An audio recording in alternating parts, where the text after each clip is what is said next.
Hi everyone, thought I'd give you a real quick update on the progress I'm making on the camper van. I did go ahead and decide to get a 12-gallon tank and put it in here, and I actually plumbed it and everything. I love this idea. This is something the Lord gave me, is to put this little water shut off. It's just a regular garden hose fitting, and then I screwed this onto it, and it's got a shut off. That way I just attach a garden hose here, and it runs straight in to the tank, fills it up. So we got the water coming in here, comes through there and into the tank. This whole tank here, what I've done is I've disconnected this tube from the pump, and what that allows is the air to flow evenly in there, and you can actually see where the level of the water is inside the tank by looking in this clear tube at this point. It's got on this end, it's got another air outlet with a shut off, and down below here we've got a drain connected back there that runs down right here into my drain hole out onto the ground, and that way I know how full my tank is. I can shut it off right here when it gets full, and it also should start shooting water up out through that any second now. When it does, I'll shut it off.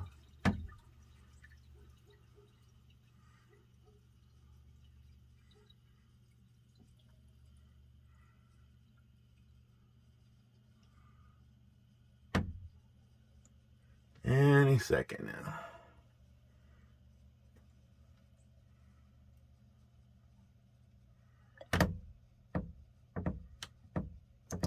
There it is. Full.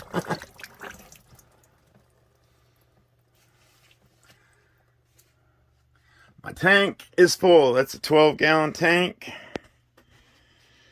The actual plumbing pieces for the tank cost more than the tank. I bought that off of Amazon. The tanks normally run around $100 a piece, and I clicked for the used section, and they were selling this one for $30 because the outside was all scarred up with scratches and stuff. I was like, I don't care about this, no scratches, you know. So I spent approximately $100 on the plumbing. So altogether, it should have cost me $200, but yeah, I saved about $70 by doing it this way. 'Cause I'm a cheapskate.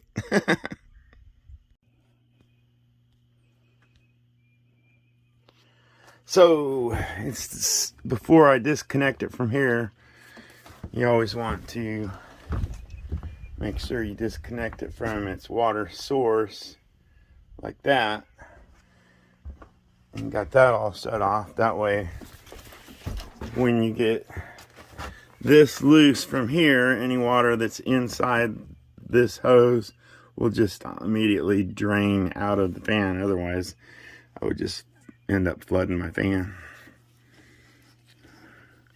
So we just unscrew it from there and make sure that's out of the fan.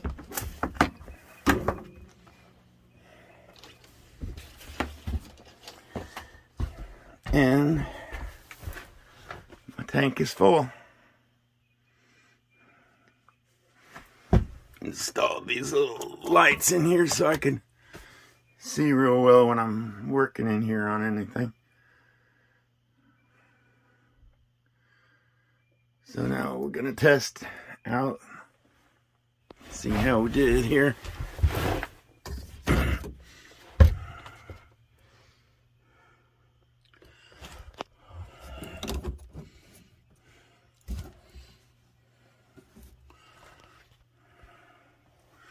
Probably want to open that back up. That way it can suck air into the tank while you're using it. Got it reattached up here. So now we're just gonna test it out. Turn the pump on.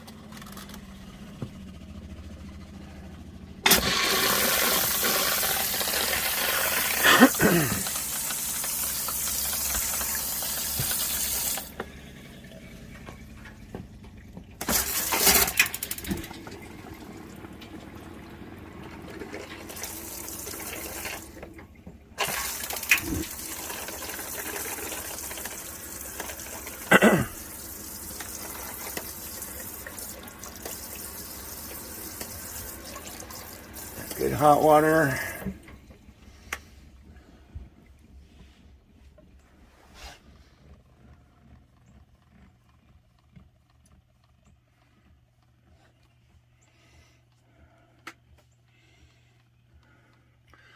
So we're gonna have good weather for the next week. I won't have to worry about it freezing up on me.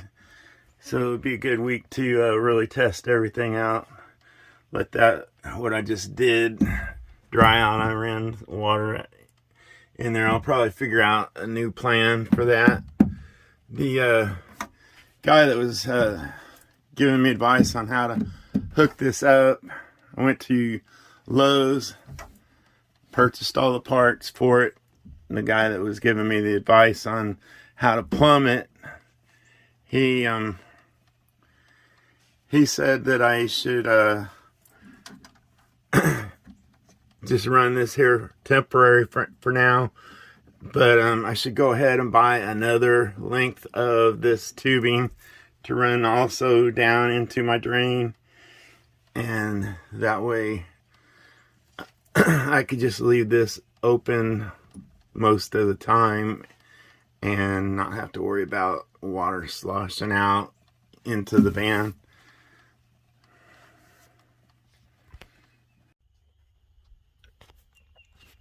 So you can see how I built this in here. I kind of built this little table that it sits on. These are regular 2x4s running under it to the floor, and that stabilizes it up high like that. And then I use these ratchet straps coming around and on both ends, securing it to the side of the van. It's not ever going to come back and forth this way, and it's not ever going to fall down. And so I'm going to rebuild this whole cabinet system here a little bit different. I'm going to go ahead and I had to pull this middle piece out in order to get my tank in. I'm going to go ahead and replace it now that I've got the tank in and where it's going to be plumbed and everything. And then I will just have like a little cabinet door that opens down here, and then one that opens down here. And then down below here, I will have a narrow cabinet that opens all the way across there. That'll allow me to utilize that space down under there. And so yeah, made my faces for the cabinets on this side of the van, and the way I did that is I just laid out a 1/4-inch piece of plywood, marked it all out, cut it out with the skill saw on the straight areas, and then I used the jigsaw to cut the curves around the corners. And then I installed them into place where we're gonna put them. Got it all looking pretty good. Then I did the bottom piece here, and then I just painted everything and painted it white to go with the rest of the van. Those of you who've been watching me for a while, you also might recognize this thing here. This is from my old van. and I just got it installed, and it allows me to sit and it's my swivel table, reach all around the entire van.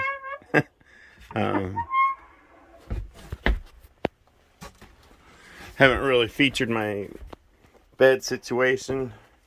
Right now it's in day bed mode. I built the this back piece. It's a piece of memory foam wrapped in this easily washable material and stapled to a the same kind of board that I used for the backing, and it's just sitting there. It's hiding that open spot that I haven't got covered yet, but yeah, it's starting to really all come together. I decided you know, unless I'm sleeping 2 people, I don't need to have my bed fully made out. When I make it out, this is a tri-fold mattress, and it fully fits on the floor. It's actually why I angled up my cabinet the way I did, made it at an angle, was because I had to have plenty of room for the full-size mattress to open up on the floor and 2 people to sleep comfortably. But I always wanted a futuristic sci-fi style bed. You know how they show those on spaceships or whatever, where it's just like this little encapsulated area. And I'm gonna run LED lights all up under here. I haven't done anything to this shelving here yet. I gotta build this all out, but it's a work in progress. But I'm excited. It's all starting to come together, and made my first pot of coffee in here this morning. It worked out great. Coffee pot right there next to the microwave. Anyways, next step I'm gonna do is make cabinet doors for up here.